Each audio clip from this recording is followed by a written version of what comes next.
Last episode, we built this forest, and I love walking through here now. It feels so good, doesn't it? I talked about how I wanted this place to feel like it's its own unique biome with these big diorite rocks and the overgrowth and the groves between the trees.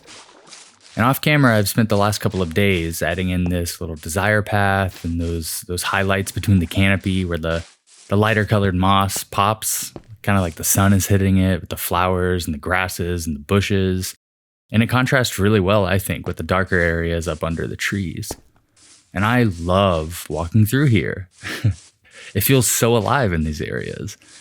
If you look closely, you can see all these little white particles kind of floating around. That comes from these firefly bushes. Usually they only show particles whenever it's dark out, but you can sort of trick the game into showing them all the time if you place them in darkness, like so. I've scattered these underground all around the area, so it feels like an area now where you might encounter a fairy, but be careful with those fake creatures. I am so serious. But as you can imagine, building this forest with all of its leaves and grasses and stuff, I have literally used every bit of iron that I've had on shears. Like a lot of shears. So I want to build an iron farm, so I have a consistent source of iron. But this is the thing. Most farms in general in this game are so ugly. And they have to be ugly in order to be efficient. It's always about the spawning mechanics and stuff like that. But I don't want that, especially in an area that I've spent so much time decorating. I want anything I make to feel like it blends seamlessly in with the rest of my world. Now I've been looking around here for a spot for the farm, and this corner over here by our entrance to the storage area and the Skelly farm, the trees are a bit more dense here. Not only that, but there used to be a lava pool over here that I poured water over to get all this obsidian, the nether portal, and I really like the little hole in the ground that it left here. So I've got an idea for how to incorporate that into the build as well, and have everything fit together perfectly. Now this is going to be a challenge for several reasons, keeping all the spawning mechanics intact for the farm, making it pretty, and as an extra challenge because I apparently hate myself, I decided this build needs to be on a diagonal, which anybody who's ever played this game knows how difficult it is to build diagonally. But I think it's going to be worth it, I promise. I promise. I'm going to start building this. Wish me luck.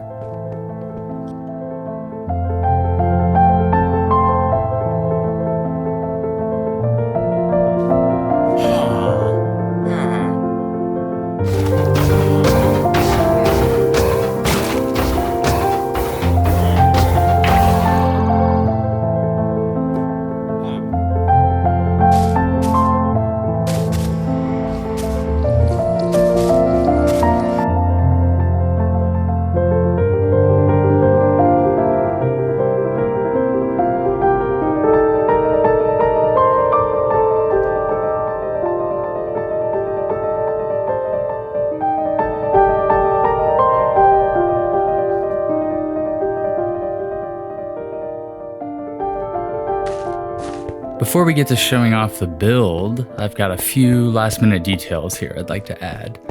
I dipped into the nether so that I could smelt up a bit of netherrack for some nether bricks, and I've also grabbed some tough walls and some deep slate here in my inventory.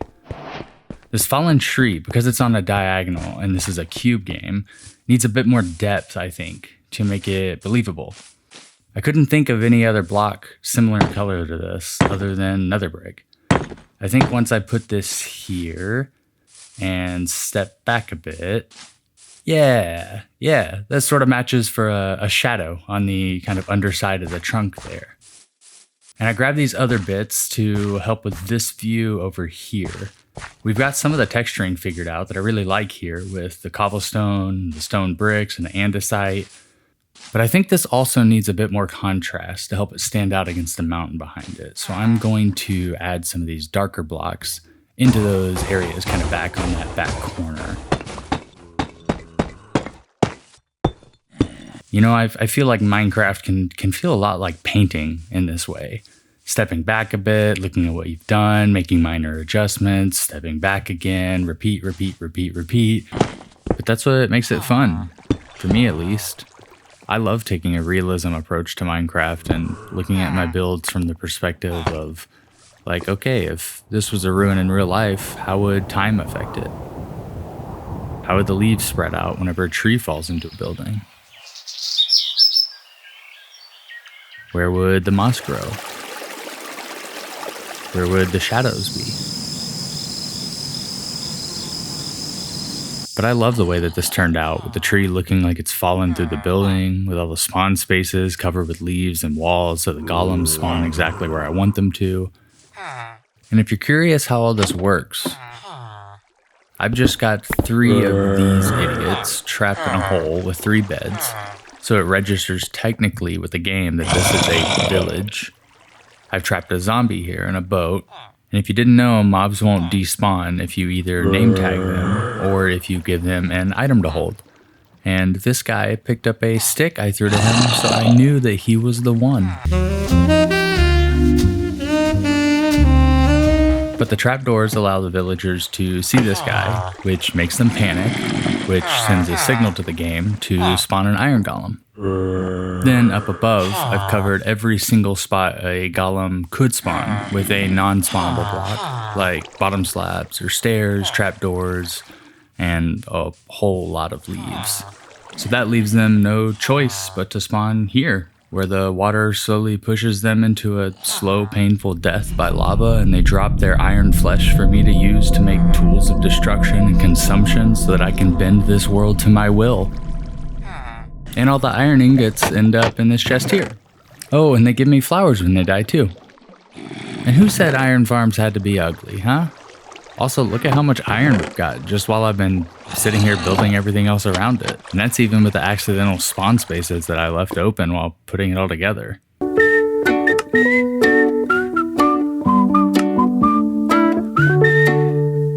Sick. I will never run out of shears ever again. And I'm going to need them. I almost forgot to show you the cave that I built.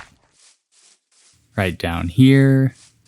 My plants chest and my storage room filled up so quickly, and I decided to make a little cave dedicated to foliage and such. And I decorated it according to where things are stored. Here's all the moss.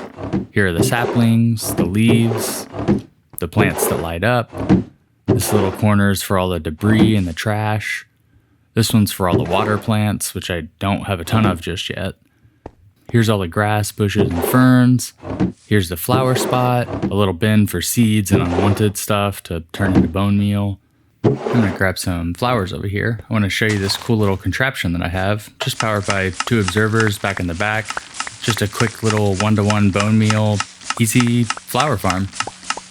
Makes my life so easy. I don't have to do anything. I can just stand here all day. But thank you guys so much for watching. For real, I really, really appreciate it. And I really want to go through some shader clips here to show off some of the stuff we've built so far, some of the stuff that I'm really proud of. And I can't thank you enough for watching. For real. I've got a hot date with a ghast, and I will see you on the other side.